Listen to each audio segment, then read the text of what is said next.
عارفين ان في مرض ممكن يضرب مناعة الكتكوت في مقتل؟ مرض يخلي اي تطعيم بعده ملوش قيمة تقريبا، وهو مرض الجمبورو Infectious Bursal Disease IBZ.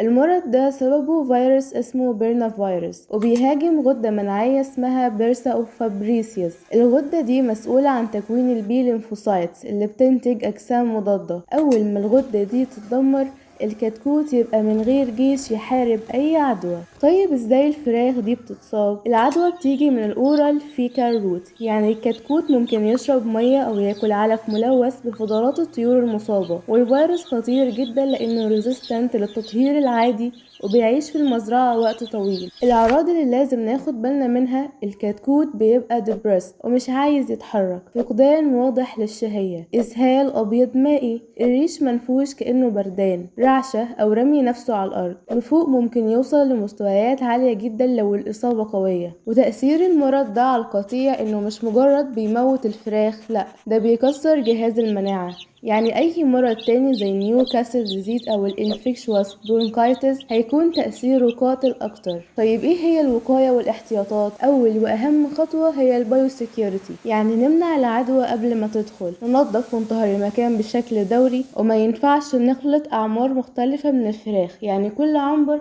وليه عمر معين. لازم نلتزم ببرنامج الفاكسينيشن في العمر المناسب، ودي غالبا من 12 يوم حسب المناعة الأمية. الطيور النافقة نتخلص منها بطريقة صحية. وفي النهاية مرض الجمبورو ممكن يضيع تعب مزرعة كاملة في أيام. الحل الوحيد الحقيقي هو الوقاية والتطعيم، ولو لاحظت أعراض فوجهتك الصحيحة هي الطبيب البيطري. وبس كده.